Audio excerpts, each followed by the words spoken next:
5월 27일 오늘의 주요 공시 요약입니다.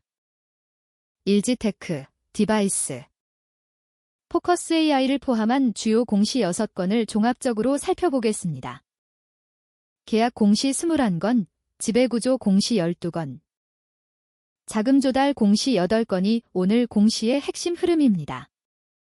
오늘은 지분 거래는 종결과 지분 이전 시점, 대형 계약은 검수와 매출 인식 시점을 먼저 구분해야 하는 날입니다.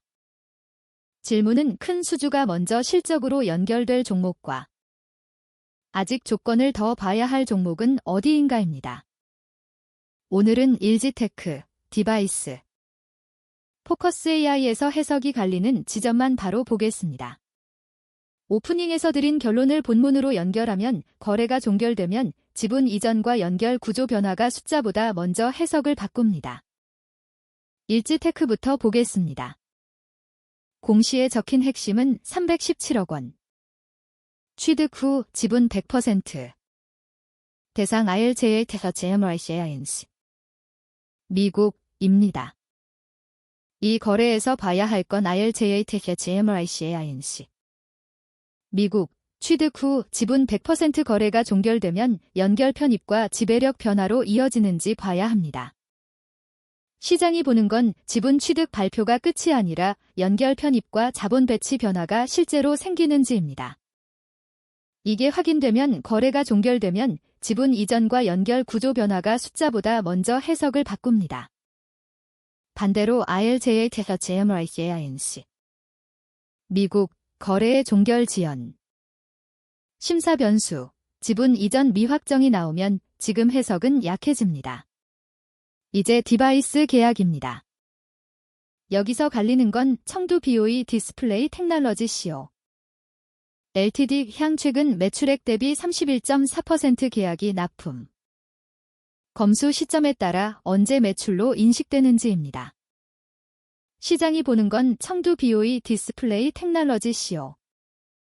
LTD 향 최근 매출액 대비 31.4% 계약이 배클로그를 넘어 실제 매출 타이밍으로 이어지는지입니다. 지금 확인된 사실은 264억 원. 최근 매출액 대비 31.4%. 상대 청두 BOE 디스플레이 테크놀로지 CO. LTD입니다. 이게 확인되면 264억 원 계약의 검수와 납품이 붙으면 배클로그가 실적으로 전환되는 속도가 빨라집니다. 반대로 청두 BOE 디스플레이 테크놀로지 CO. LTD 향 검수 지연. 금액 변경, 해지 공시가 나오면 지금 해석은 약해집니다. 이제 포커스 AI 자금 조달입니다. 유상증자란 새 주식을 발행해 회사가 자금을 조달하는 방식입니다. 이 장면에서 중요한 건 조달 규모보다 발행가와 주주 희석 폭입니다. 시장이 보는 건 자금 사용처보다도 최종 발행 조건과 주주 희석 강도입니다. 문서상 먼저 박힌 포인트는 상대 조달 방법. 제3자 배정증자 방식입니다. 이게 확인되면 납입이 완료되면 자금 여력이 늘지만 동시에 기존 주주 희석도 확정됩니다. 반대로 최종 발행가 하락과 납입 지연이 나오면 지금 해석은 약해집니다. 이 제3S 실적입니다. 숫자는 공개용 기준으로만 짧게 보겠습니다. 결국 여기서 봐야 할 건 이번 실적이 체력 개선인지 일회성인지 가르는 일입니다. 시장이 보는 건 이번 분기 숫자보다 이익 체력이 다음 분기에도 이어질 수 있는지입니다. 끝까지 연결해서 볼 것은 일회성 요인 제거 후 이익 체력과 다음 분기 가이던스입니다. 같은 지배구조 공시 흐름이지만 녹십자는 짧게 핵심만 보겠습니다. 기준 팩트는 4,599억 원. 비중 기준 33.0%입니다. 앞선 지배구조 공시와 겹쳐 보여도 여기서 새로 볼 건 큐리보. 인코어퍼레이티드와의 거래가 2026년 8월 24일 무렵 종결돼 실제 지분 이전으로 이어지는지 봐야 합니다. 시장이 보는 건 거래 발표보다 종결 이후 영향력 확대와 구조 변화가 실제로 확정되는지입니다. 체크 포인트는 2026년 8월 24일 무렵 종결 여부. 공정위 기업결합 심사. 큐리보, 인코어퍼레이티드. 지분 이전 공시입니다. 같은 계약 공시 흐름이지만 레이저셀은 짧게 핵심만 보겠습니다. 기준 팩트는 9억 원, 최근 매출액 대비 19.1%입니다. 앞선 계약 공시와 겹쳐 보여도 여기서 새로 볼 건 국내 글로벌 반도체 관련 기판업체향 최근 매출액 대비 19.1% 계약이 납품. 검수 시점에 따라 언제 매출로 인식되는지입니다.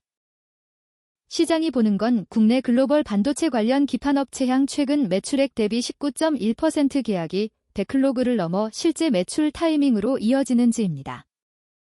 체크포인트는 2027년 2월 23일 무렵 국내 글로벌 반도체 관련 기판업체향 공정률 검수 완료, 계약 금액 변경 공시입니다. 같은 자금 조달 공시 흐름이지만 멜파스는 짧게 핵심만 보겠습니다. 유상증자란 새 주식을 발행해 회사가 자금을 조달하는 방식입니다. 기준 팩트는 주주 배정 증자 방식입니다. 앞선 자금 조달 공시와 겹쳐 보여도 여기서 새로 볼 건 조달 규모보다 발행가와 주주 희석 폭입니다. 시장이 보는 건 자금 사용처보다도 최종 발행 조건과 주주 희석 강도입니다. 체크포인트는 최종 발행가, 납입 완료, 주주 희석 확정 공시입니다. 처음 질문으로 돌아가면 큰 수주가 먼저 실적으로 연결될 종목과 아직 조건을 더 봐야 할 종목은 어디인가의 답은 일지테크처럼 발표보다 종결 이후 지배력 변화가 선명한 공시를 먼저 잡는 것입니다. 정리하면 오늘은 지분 거래는 종결과 지분 이전 시점, 대형 계약은 검수와 매출 인식 시점을 먼저 구분해야 하는 날입니다. 오늘은 계약 공시 흐름이 강했습니다. 특히 일지테크, 디바이스, 포커스 AI는 후속 공시가 붙을 때 해석이 더 선명해질 수 있습니다.